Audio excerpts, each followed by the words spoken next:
Hello everyone. This is Cuba Analysis, and my name is Nina Blodow.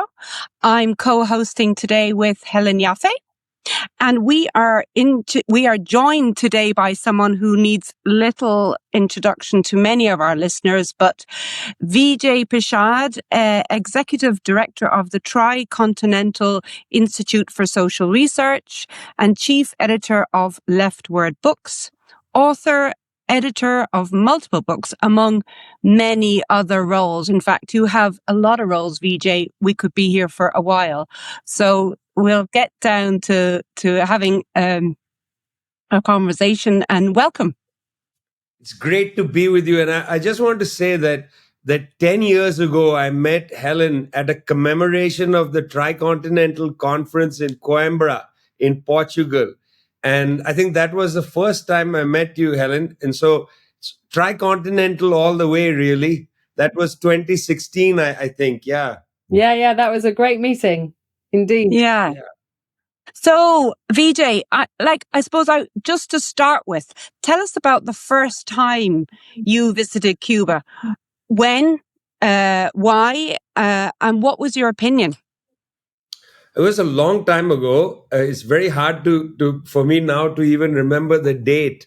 It was certainly a very exciting moment because I had anticipated in my head what Cuba would look like. You know, you don't come from a left tradition and not build up the Cuban Revolution. You know, it was this incredible thing that a very small place, you know, comparatively so close to the United States, had been able to build this revolution. So I anticipated, you know, a great deal. And in fact, a lot of my anticipations came true. You know, it was a difficult time. It was the special period. And Cuba was really struggling, as we were all, I mean, in different ways. Cuba was struggling materially, but also ideologically. The Soviet Union had collapsed. This was an enormous blow. However much people may have criticized the Soviet Union, you know, its existence played an incredible role for third world countries. You know, it was a shield, it was a barrier against direct intervention for a lot of places, including Cuba. And it was an economic lifeline for Cuba. So it was a material problem in Cuba, but also an ideological problem. And, you know, because mine was a political meeting, I got to, you know, listen to and see Fidel Castro. And Castro at the time was deeply engaged in this problematic of the battle of ideas. You know, this serious ideological crisis that Cuba was facing. What is Cuba now? What is the revolution to be? How does Cuba stand alone in a way, you know, in a world where so many left forces were basically, you know, throwing in the towel or becoming increasingly social democratic, you know, and the Cuban Revolution really had only two choices. One is to persist with trying to build something, and the other was to surrender. There were no half measures. The United States was never going to allow Cuba to become Scandinavia. It would either surrender to the United States, or it would have to struggle to continue. And for Castro and for the Cuban leadership, this was very difficult because you're asking people who are suffering deprivation, you know, as a consequence of the special period. You're asking them to hold on and to persist, you know, and I found that extraordinarily compelling because the realities of socialism were there. You know, socialism isn't about building a socialist society. Socialism is about confronting imperialism in our time. You know, the primary issue is to defend something against imperialist takeover, you know, and that was, for me, that was a huge learning experience because, you know, I just thought, well, you build socialism. No, you have to first defend yourself from a really vicious enemy. And it taught me, in a way, humility before what socialism means. I learned a lot of humility from that experience, you know, and then in 2001, I spent some hours with Fidel Castro in South Africa. that was for me a life-changing experience, even more than visiting Cuba, I'll tell you, because Castro there in that meeting, he was interested in the caste question in India and was asking questions. But what I really got from it was the idea that dedicate your life to building a new imagination for the left. That's what I got from that conversation. And really, our institute comes out of that whole experience, the humility of visiting Cuba, struggling against the impossible choice. Either you surrender or you keep fighting. And then this idea that, look, contribute what you can, and what we can contribute toward is the battle of ideas. I think that for me is what Cuba has given me. So you mentioned the institute, the Tricontinental Institute of Social Research, and of course you came out of a meeting in Brazil in 2015, but the website explains that the name of the institute is in fact inspired by the Tricontinental Conference, which took place in Havana in 1966. 60 years ago, and it brought together revolutionary movements from across Asia, Africa, and Latin America. The website of your institute says they brought with them the orientation of national liberation, non-alignment, and socialism. It is this tradition, national liberation Marxism, which anchors the work of our institute. So obviously with the 60th anniversary of the Tricontinental Conference in Havana, can you tell us your thoughts on the importance of that gathering, which your institute has taken its name after? What was gained, what was subsequently lost, and what lessons can be learned for today's movements? Well, Helen, the first thing I want to say is, to my right, in my office, I have a photograph of an Air France plane parked in Havana, Cuba at the airport. This was the exact, it's a photograph taken the day Mehdi Ben Barka boarded that plane and flew to Paris, France. And then he was killed, most likely by Moroccan Secret Service, French Secret Service, probably the CIA. And it's a good chance the Israelis were involved. He was never seen again. He vanished. Mehdi Ben Barka was an extraordinary Moroccan revolutionary who had met Fidel Castro, young Fidel Castro, 1965. They got on very well, and Castro realized that if he wanted to build a meeting of non-governmental national liberation forces, forces from Africa, Asia, Latin America, that was still struggling for decolonization or for socialism. See, the Bandung process was always a process of governments. The 29 countries that came to Bandung, Indonesia in 1955 represented states. These were states, these were heads of governments that came. Well, what about revolutionary movements that hadn't come to government? Where was their meeting? 1961, 2 years after the Cuban Revolution, there's the non-aligned movement meeting, the first one in Belgrade, Yugoslavia, hosted by Marshal Joseph Broz Tito, but that was also governments.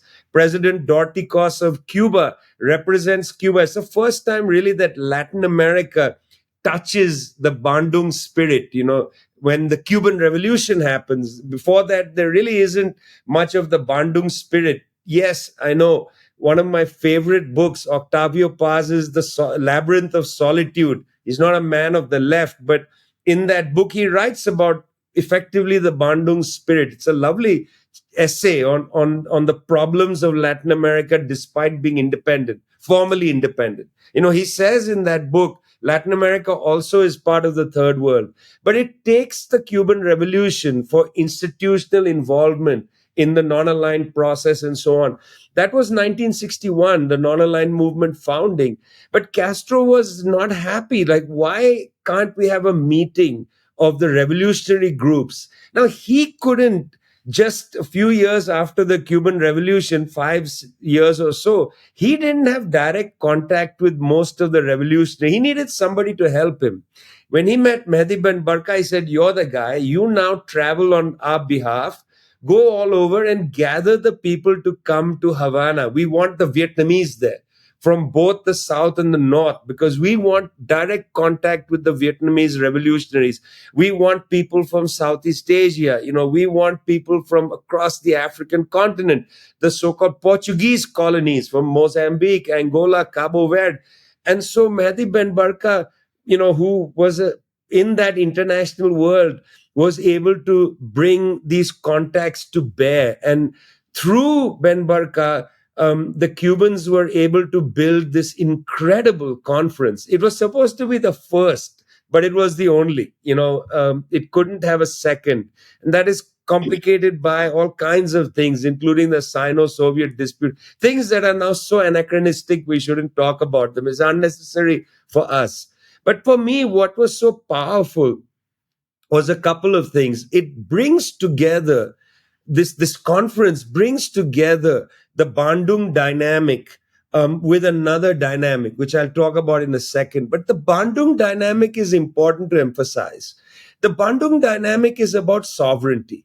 The key word of Bandung really is sovereignty. And this is a word so familiar in Latin America, soberanidad. I mean, in Cuba, it is close to liberty. The idea of sovereignty and liberty is a fundamental axiom of the Cuban Revolution, but also of governments of the right. Traditions of the right also have this in their history, sovereignty. The right in Mexico weirdly has an idea of sovereignty. It's not absent from their traditions.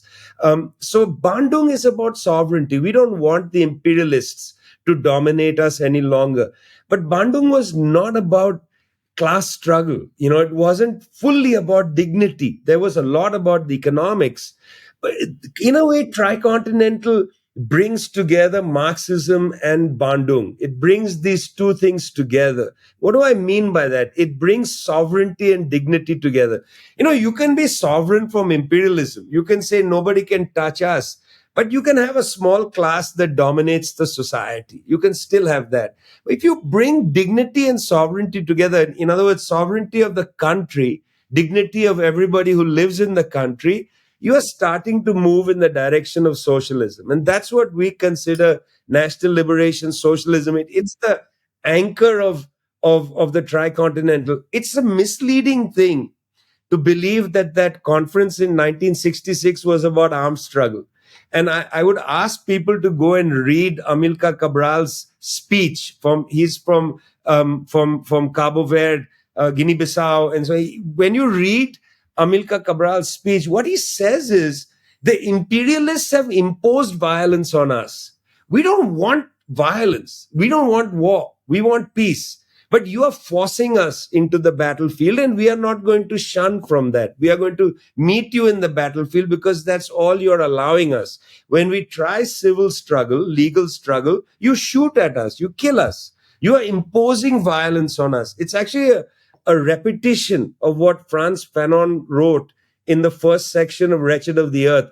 It's misleading to believe Fanon is saying that violence is cleansing. That actually comes from Jean-Paul Sartre's preface to the book.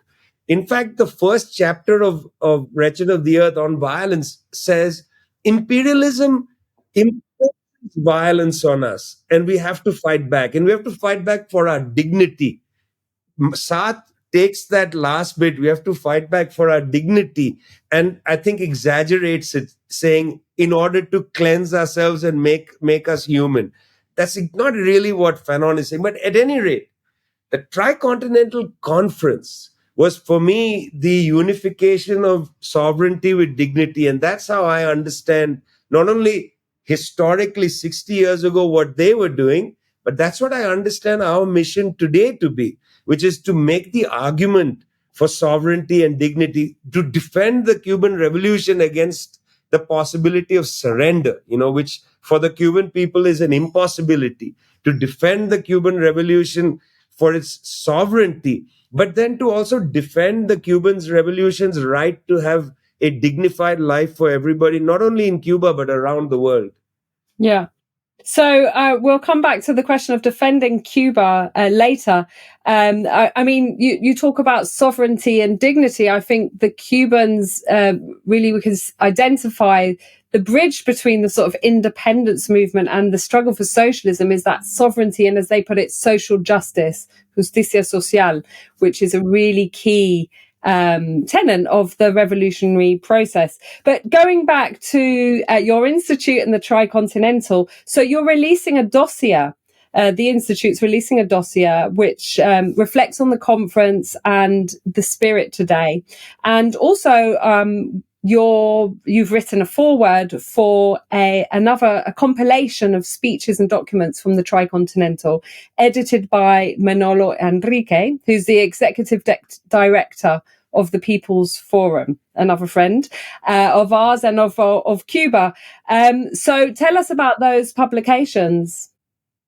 Well, let's start with the book. The book will come out from 1804 books in the US, also Leftward books in India, Incani books in South Africa, Espresso Popular in Portuguese, in Brazil, etc., etc. It's a very exciting book because here's the most amazing thing: 60 years after that conference, and we don't have a good compilation of the most important speeches from there. If we were to go looking for the speeches, you'd find something in a monthly review book. Amilcar Cabral's, collected works has his speech.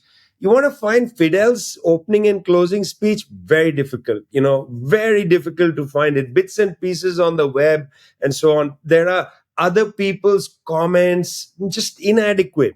So Manolo dug through the Cuban archives, pulled out a lot of the best of the speeches, some of the statements, documents, and so on. And he's created a really nice, let's call it a first crack at this. I mean, I don't know if we need a better book than this, frankly, because listen, we don't need all the speeches. As you well know, at a meeting like this, some of the speeches are just repetitive of others. We don't really need that. I mean, John Riddle has produced these giant books of Comintern proceedings. Yeah, those are really useful. I mean, I swear by them. I find them very useful, but in a kind of scholastic way. You don't really need to have, every discussion and dispute. So I think this is a pretty monumental project. Comes out on the 60th anniversary, and I hope very much that it inspires some debate and discussion about what they were debating and discussing 60 years ago, some of which is actually very contemporary, in my opinion.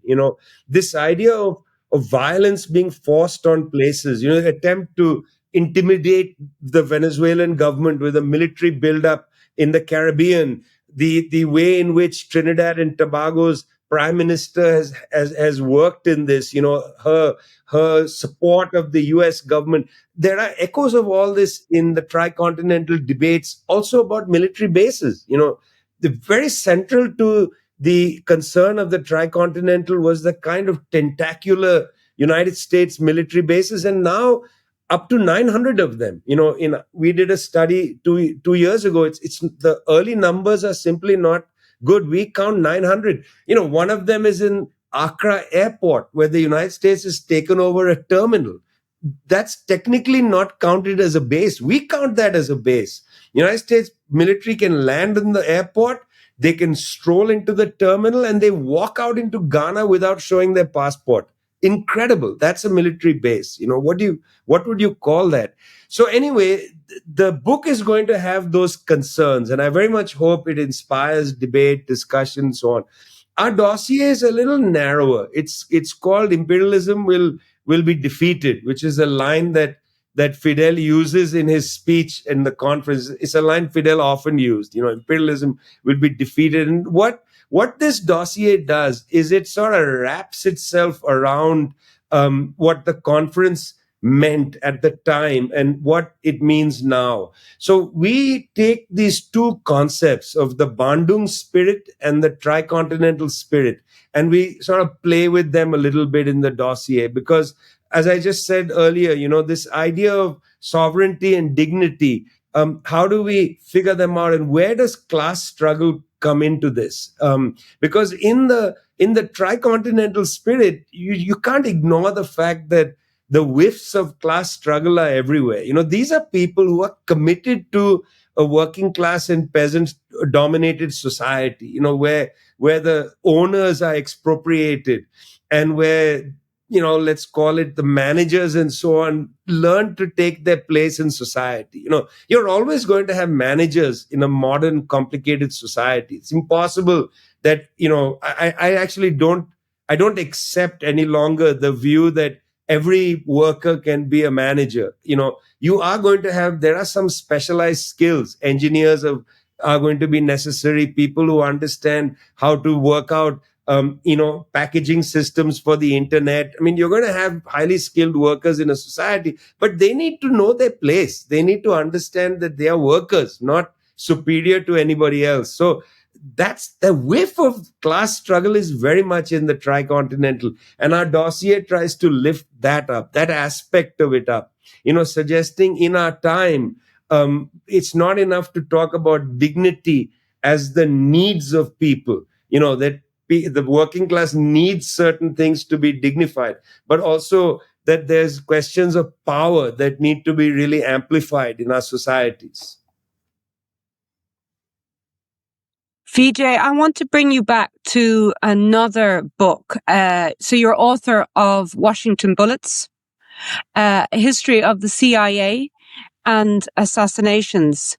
So since 1959, Cuba has been the target of many of Washington's bullets, with over 600 failed assassinations attempts against Fidel Castro, the Bay of Pigs, Playa Girón, the Cuban Missile Crisis, and years of terrorism and sabotage.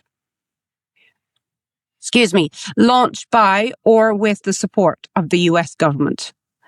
But beyond these military and violent attacks are the so-called democracy promotion campaigns. Some 20 million is overtly approved by the US Congress every year for these programs, which are basically regime change programs. Why does the US government continue to invest so much in its effort to destroy Cuban socialism? And what is the threat that Cuba represents? Well, okay, so firstly, some of the attempts against Castro are comical. I mean, they're just comical. It's worth going back to I think it's the second volume of the Church Commission, the report. It's just hilarious to read the kind of things that the CIA came up with that then the Cuban intelligence was able to foil. I mean, people talk about Mossad, and even those who are against the Zionist project, their eyes mist over, talking about how great Mossad is as an intelligence. It's actually nothing compared to Cuban intelligence. Because, I mean, imagine this. You're a country so close to the United States, so battered by the United States economically, and yet you're able to get superb intelligence about what the US is up to. In fact, people in the United States volunteer to spy for Cuba. They keep getting caught, but only after 30 years or 25 years of having provided information. There was a guy recently, a few years ago, was caught. He had, I think, 30 some years. He was very senior in the US State Department. Cuban intelligence is superb, and in the Church Commission report, you get a sense of that, because here the CIA keeps trying to do this and they keep getting foiled. A lot of it is the Cuban intelligence knows what's coming. So they catch these attempts before they even get near Castro. Okay, that's that. But you asked the question, why?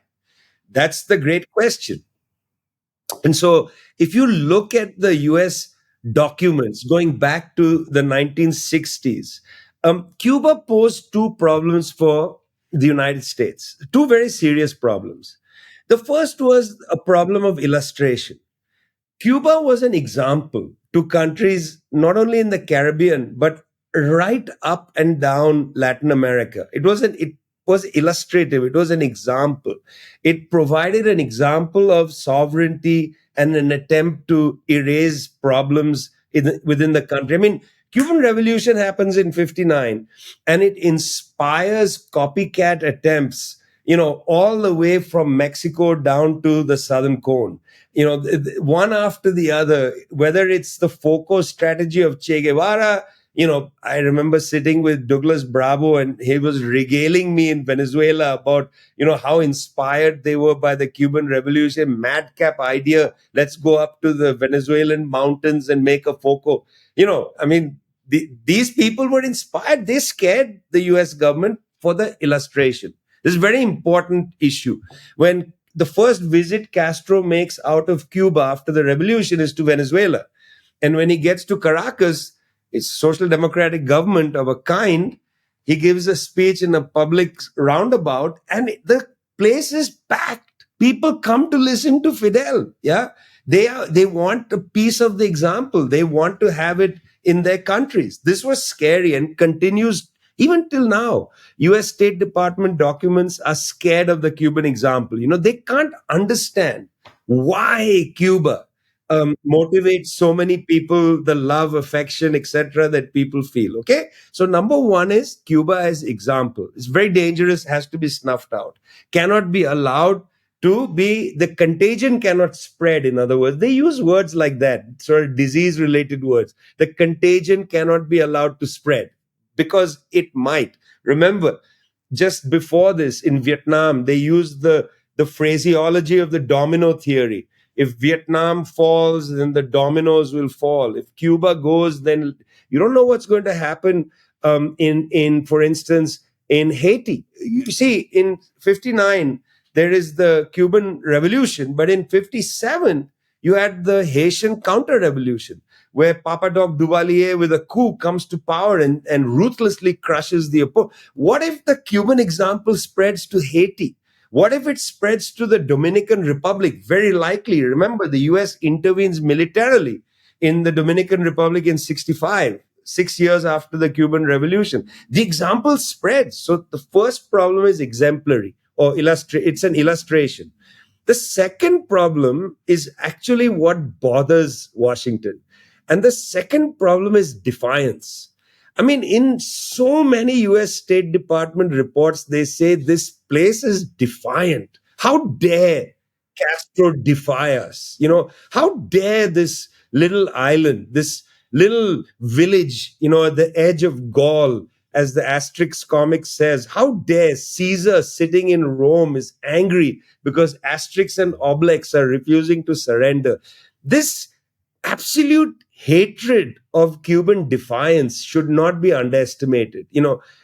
There's a lot there, and this is long before, and this is important because a third thing comes in. This illustration and defiance is long before the Cuban lobby establishes itself properly in Miami, because once that establishes itself, and then you get a whole bunch of Cuban politicians who want revenge. That's the third key word. It's the example that Cuba sets, it's Cuban defiance, and then revenge. And that's the Marco Rubio's, that's that crowd, the so-called gusanos or worms that sit in Miami. They are seeking their property back, but more than anything, they want revenge. Let me tell you, these guys don't want to move back to Cuba. Okay. They don't want to leave their giant mansions in Miami.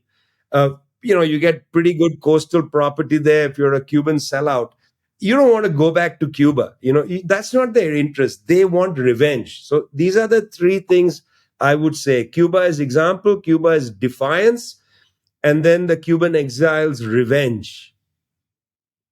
Yeah, and as we know, the United States, that Cuban exile community that you're talking about, and the US government constantly accuse Cuba of violating human rights.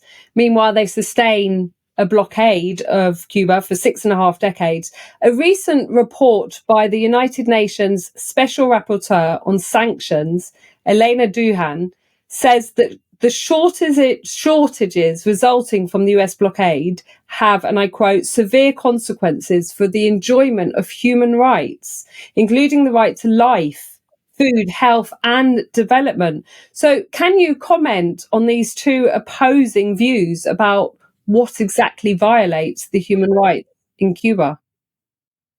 Yeah, I mean, firstly, I thought Elena Duhan's visit, the statements she made when she was in Havana, and then, of course, the preliminary report that out is excellent.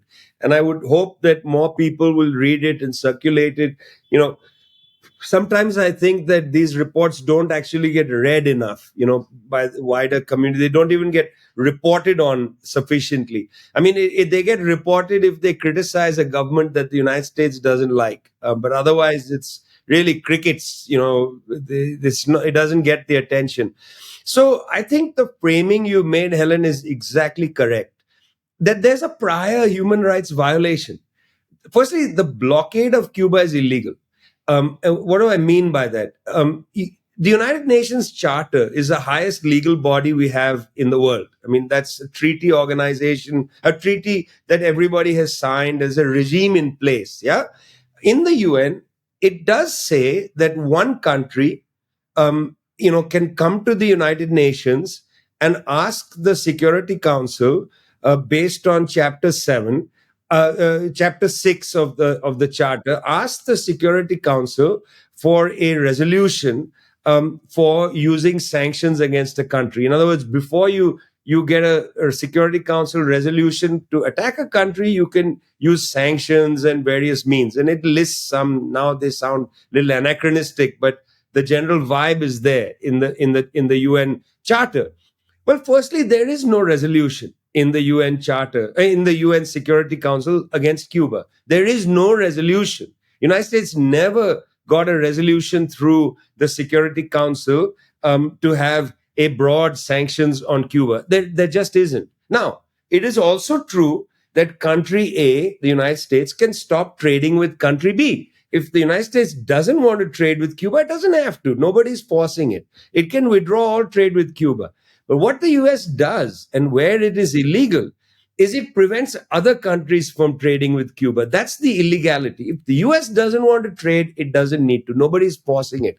But it forces other countries not to trade, and it penalizes corporations, foreign corporations that trade with Cuba, saying you can't enter the US market.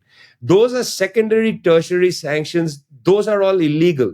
And that makes the blockade illegal. The blockade isn't illegal because the US has withdrawn trade from Cuba. That's perfectly within their rights. It's illegal because they prevent anybody else from trading with Cuba. And we know this is the case because for the last, I don't know how many years now, you would know, since the 1990s, I think, countries in the General Assembly have voted every year toward the end of the year, large majorities, 180, 190 countries, saying remove the blockade on Cuba.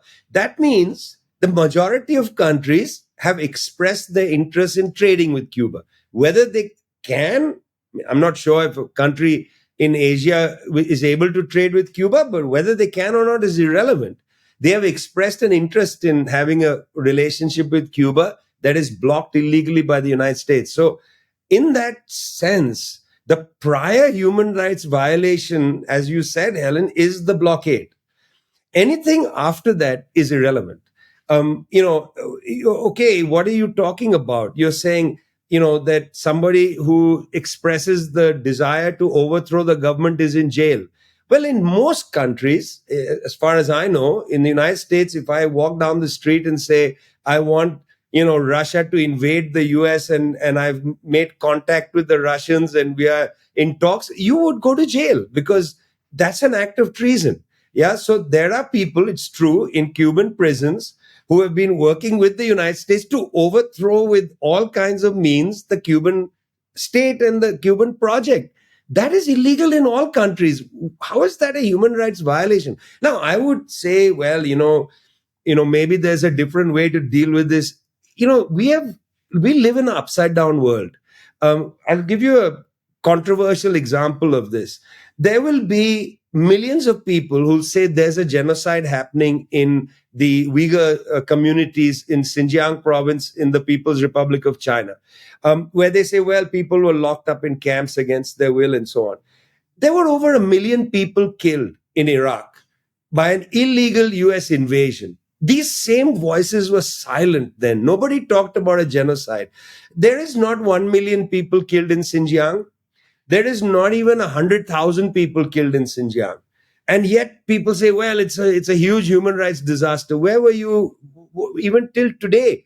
Why aren't you calling for Tony Blair and George W. Bush to be brought to The Hague to face the fact that they conducted an illegal war? I didn't say illegal. Kofi Annan did when he was Secretary General of the United Nations, said it's illegal war. He told BBC that on the first anniversary of the war. So this is a weird world we live in. People are going to say, well, in Cuba, you can't do this and that. I don't know what you're talking about. Obviously, they have a police. Obviously, people who say, I want my country to be, invaded by a foreign power is going to go to jail. I mean, Maria Corina Machado in Venezuela has called for foreign intervention, military intervention against her country, and she wins the Nobel Peace Prize for that. I just don't have a grip of the reality imposed on us by the collective West. So just linked to that, just a follow-up question, if I may, about opposing visions of democracy, because it's also something else we hear often, that Cuba's a dictatorship, while as supporters of Cuba talk about its grassroots participatory democracy. So if you could just make a few comments on that. Well, firstly, I would just say, I don't think any country in the world has solved the problem of representation. If any country says, oh, we have the perfect system, I would laugh in their face. Yeah.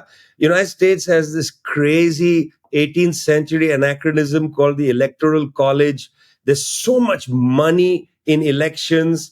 The electoral process has debased representation, because the electoral process effectively has told people you don't need to have a civic identity. You just need to show up every 4 years, 5 years, 7 years to cast your vote. It has debased civic action. It has demobilized entire populations into believing that casting a vote is sufficient for your political life. So I don't take seriously people who talk about democracy and democracy promotion, because they haven't solved the problem. In fact, they live in systems where the political impulse is being narrowed, not fostered and increased.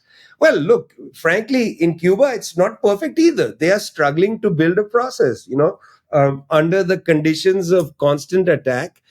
They are building a process. They have all kinds of neighborhood discussions. They are trying to actually build a process of mobilization. Similarly, in China, mass mobilization, getting people involved in solving everyday problems. In China, it was to solve the issue of poverty. Mass mobilization, public action. I mean, this is a form of democratization, and this is what you see in places like Cuba and China and Kerala and Southwest India. The politics of bringing people and to have a rich civic life, I consider that much more democratic than merely coming every 7 years to, cast a ballot. That's electoralism. It shouldn't be confused with democracy. Democracy is really about the spirit of public action. And certainly in Cuba, there's a great spirit of public action. Let me give you an example. I'm not going to give you an example about, the voting of representatives. I'll give you a better example. You have been to small villages in Cuba where somewhere in the center of the village, there will be a little house. You walk into the house and there's, in the few cases I've been, often women as doctors wearing a white coat. There's a little, a place with a bed, a little surgery with a little place to meet people, and they often live upstairs. Very modest accommodation. This is a doctor. This doctor could easily slip out of the country, go to Miami, make, enormous amounts of money, live a great life. But no, they are doing public service. I interviewed a Cuban doctor in Costa Rica as part of an article I did during the pandemic, when there were all kinds of accusations flying around. And I asked her, what are you doing? And she said, well, I'm in a hot ward, COVID ward in Costa Rica. I have a young daughter in Oriente in Cuba, and I occasionally FaceTime with her. And she started to cry. She said, I miss my daughter a lot, and so on. I asked her, I said, would you prefer not to have come here? And she said, no, I'm happy to be here. The people I'm treating here need me. It is necessary for me to be here. And she said, I salute Fidel Castro. And, it didn't sound canned. It didn't sound like there was some, tape recorder being put on. And if I salute Fidel Castro, no, she was sincere, completely sincere. Through the tears, she was telling me that is the spirit of public service. That is the spirit of democracy. Very rich for me to have these experiences. You go to countries in the collective West where people who are trained just don't want to go to rural areas. They don't want to be rural doctors. There's an enormous crisis in these societies. Yeah, services in rural areas, you have to almost compel people. The NHS in Britain is struggling with general practitioners. People just don't want to be your GP sitting there working for nothing in a small town. You don't see that in Cuba. You've got this immense public spirit. That is democracy. Thank you. Thank you. Vijay, this November, so just on the 21st of this month, the House of Representatives passed a resolution denouncing socialist ideology with 285 in favour and 98 against. The resolution was introduced by the Republican Congresswoman Maria Salazar, one of the right-wing Cuban American politicians who have built their careers on opposition to the Cubans' socialism and support for the US blockade and other measures to create suffering for the Cuban population. The group includes the current Secretary of State, Marco Rubio. So I've got two questions on this. First one, how do you explain the relentless and punitive attack on Cuba from US imperialism? And the other, what might be the impact of the resolution in the United States itself? Well, I mean, it is silly that they firstly had this week against communism or socialism from November 7th on, that the anniversary of the October Revolution. It's really silly. I don't know why we are so obsessed with socialism in the United States.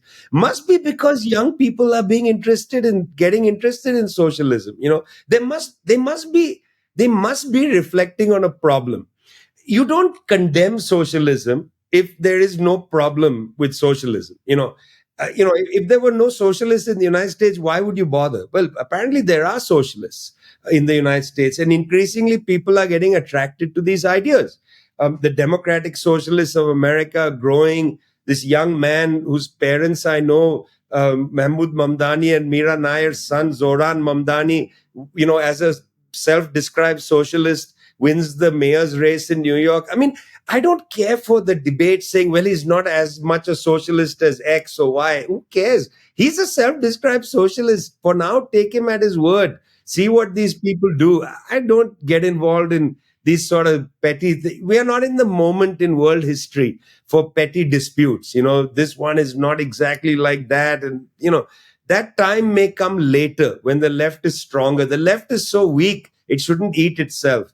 The fact is that there is a growing group of people who are interested. I'm fascinated that 98 Democrats didn't vote for this bill. Okay, I'm fascinated. I want a list of all of them, and I want to send them a gift for voting against it. I would like to send them a little ceramic. I have at my table a little boy with a dog. I have a dog like this. This was given to me by Manolo. I would like little ceramic thing to give to everybody, from the Soviet Union. Thanks for voting against that stupid bill. Well, they must worry about something. Maria Salazar certainly is gripped with the need for revenge against Cuba. Remember that third reason I gave for increasing with the growth of the Cuban Americans. They just hate the idea of socialism. Socialism took away their parents' property. A former king hates republicanism. They would like the king to come back.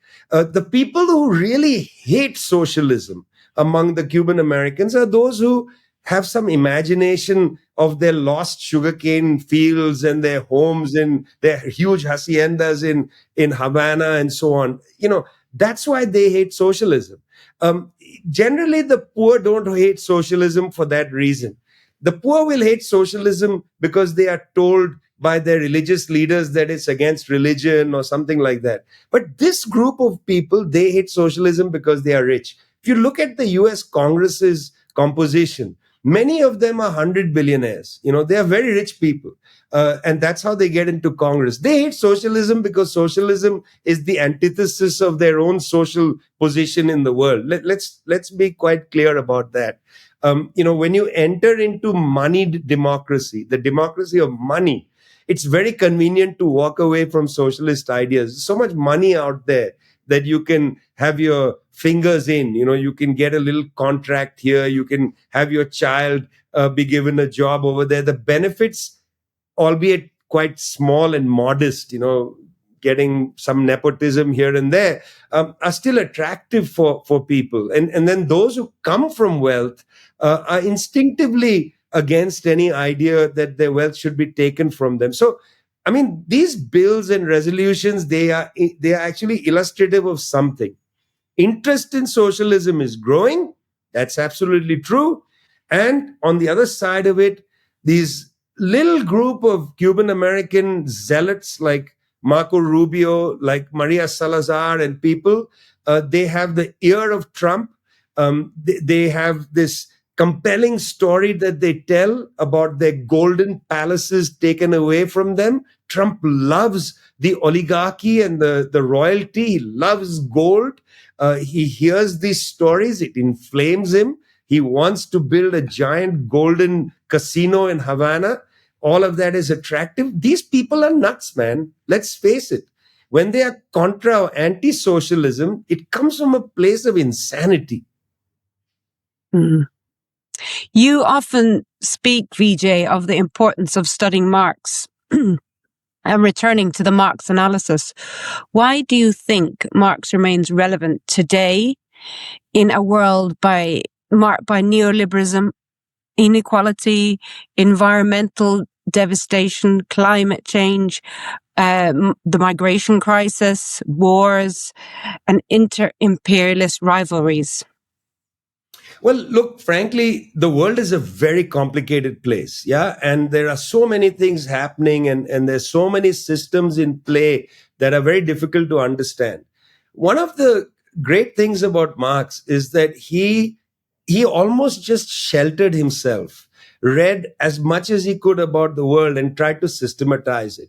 So if you want to get a sense of how capitalism operates, and certainly we live in a time where capitalism is the dominant system, it's very important to read Marx's Capital Volume 1, because he gives you systematically a theory of how capitalism functions with all its contradictions, how it exploits labor, how it is constantly in need of updating technology and at the same time increasing the exploitation of labor. It's a great book. And just like a person who has a knife has to go back every once in a while and sharpen their knife, a Marxist or anybody who has problems with capitalism needs to go back and read Marx to sharpen your knife in a way, your brain.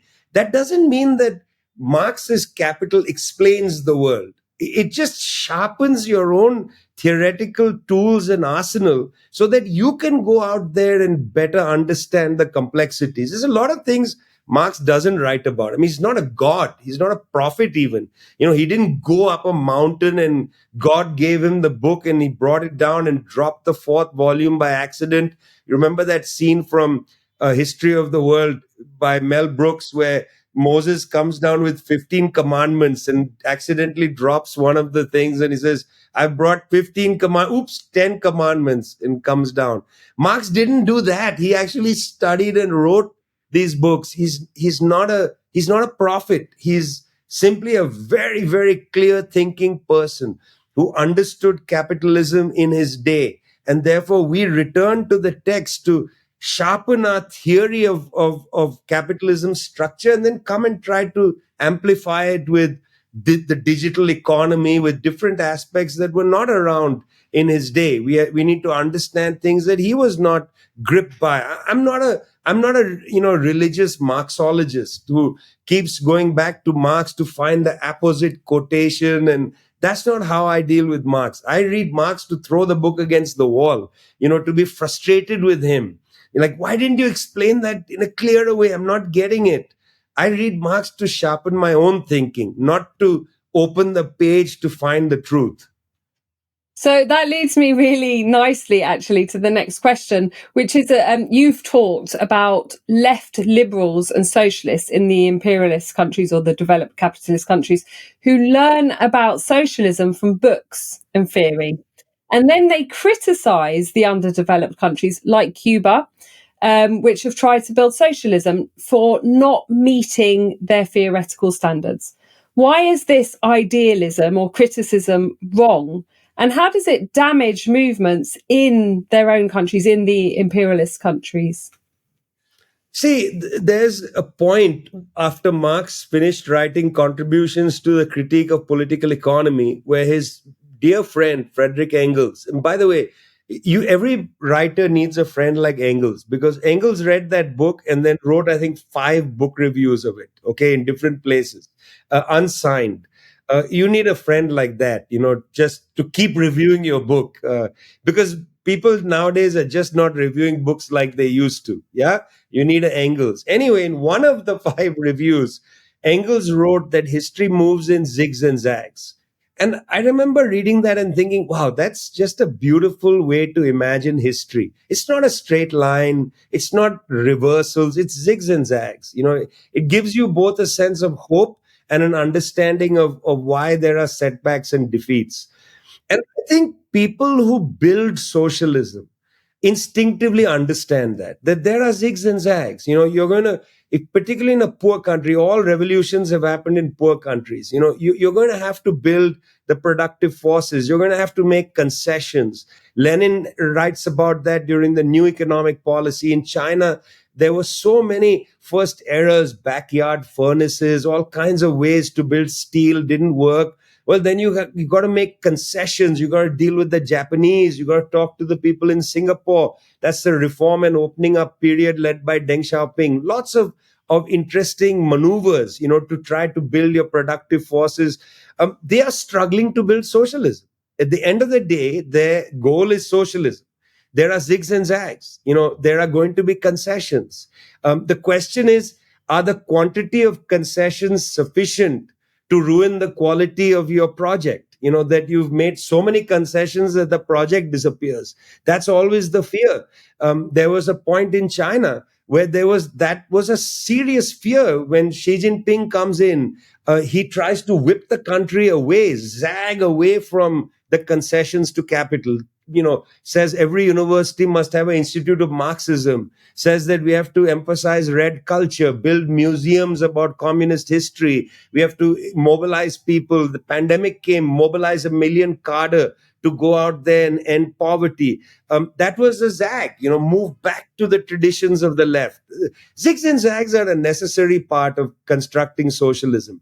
And the thing is, if you just have a book knowledge of socialism, where you read about the critique of capitalism, you have some ideas about what socialism should be, you don't understand the zigs and zags. You think a concession is a surrender. It's not a surrender. You will always have the need to make concessions. Cuba, for instance, will seek certain withdrawals of US punitive action. Cuba will say, okay, fine, the blockade is not going now, but can you not do this? Or can you not do that? And the US government says, okay, we are going to remove this, we're going to give you this license, but we're going to put something else on you. Cuba will accept that. Why? Because you have to have the space to solve problems of your people. The Venezuelans are going to accept a deal with the US on certain things, to get out of other things and so on. These are concessions, not surrenders. Again, if the quantity of concessions is too great, it doesn't look anymore like a concession. It might look like a surrender. But don't think of every concession as a surrender. And I think that's what happens with a lot of bookish people or people who come religiously to socialism. They don't see socialism as a human practice. They see it as an ideal state to be established in the earth. What Marx writes in the German ideology is very clear. He says communism is the real movement of history. It is not to be imposed by communists on society. You got to see where you are in the historical process. You got to keep moving towards that. If you live in a country of poverty, you can't impose communism. You got to build the productive forces. That was the problem of the Khmer Rouge in Cambodia. They tried to impose communism on a poor agricultural society and created mayhem. You know, I don't want communism without electricity. Okay, that's crazy. What did Lenin say? It's Soviets plus electrification. How are you going to build electricity? Look at Cuba's problems now. United States won't allow materials to enter. Okay. And so the electricity grid damaged. It's a big problem. You can't have a modern society without the internet, without electricity, and so on. So you can't have an idealistic attitude. I'm an idealist as well, in the sense that I have ideals, but I'm not idealistic. I don't believe that history moves through ideals.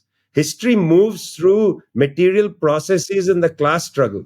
That's how history moves. Ideas play a role in the class struggle, but history doesn't move through ideas. You can't learn some ideas and then establish them in the world. Doesn't work like that. I mean, that's one of the fundamental flaws of anarchism, is the belief that you can establish the ideas in the world immediately. Let's build a little commune. Let's do it now. You can't generalize that. A lot of other people don't share your ideas. They believe in the family. They believe in these institutions that are going to not allow you to generalize your ideas. If you want to live like that, that's fine. But that's not a social movement. That's a personal choice.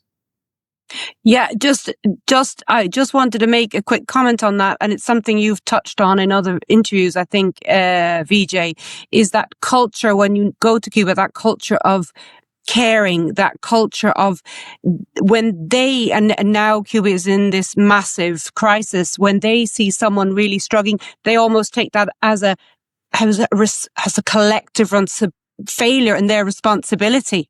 They don't see that individual who is on the street perhaps as their fault, which would be in comparison to the United States, where they might walk over someone on the street and say, well, they didn't make it, or that culture, as you described it in your other interviews, of cruelty, and the other is the culture of kindness. So I think that's something that you touched on.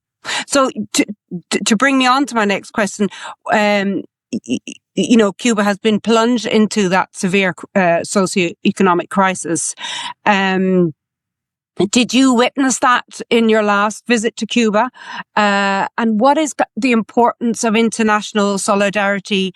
And also with that, the responsibility of other countries in blocking the extraterritorial implementation of the US blockade. I don't know if you can kind of wrap that up. I know we don't have much more time, but that's my last question.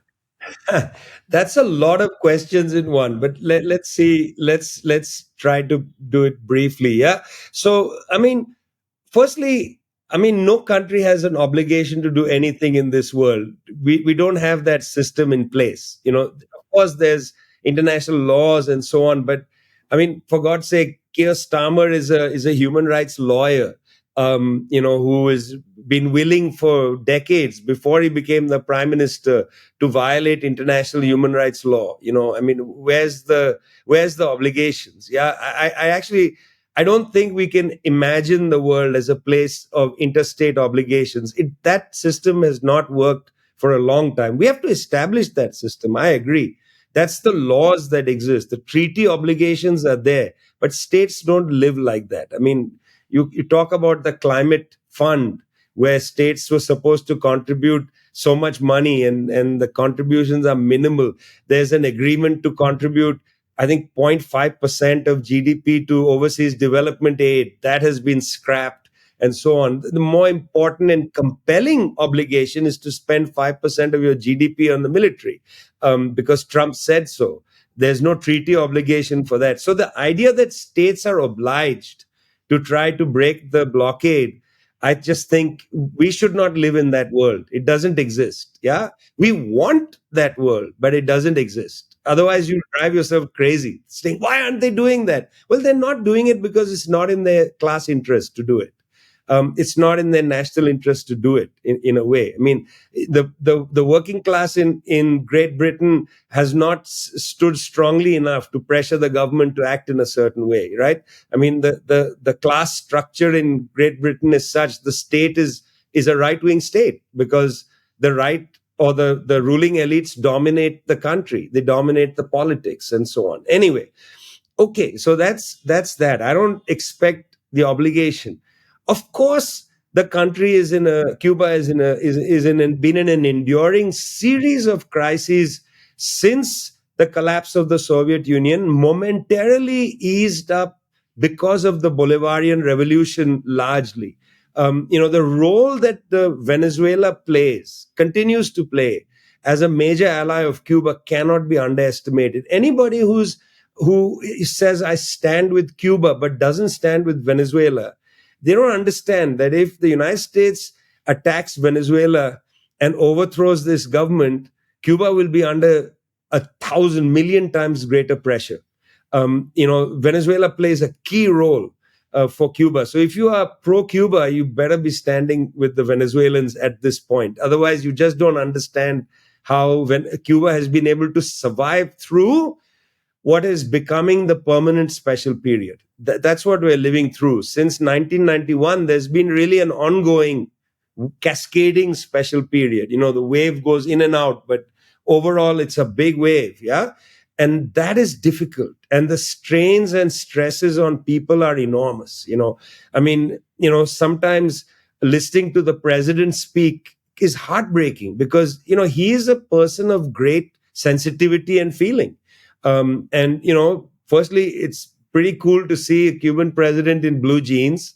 This is a new generation. This is the sort of rock and roll generation now taking the reins. I have only very rarely seen him in the military uniform. He's mostly a blue jean guy, but a person of great sensitivity because he comes from a small town. He is not a Havana product. Yeah, he knows small town life, and it hurts to see the way people's lives are ravaged by the blockade. It hurts. When Bruno Rodriguez goes to the UN and makes the annual report of, the real attack on Cuba, I think that you can imagine what it must be like to sit and read that data at the district level, at the provincial level, at the national level.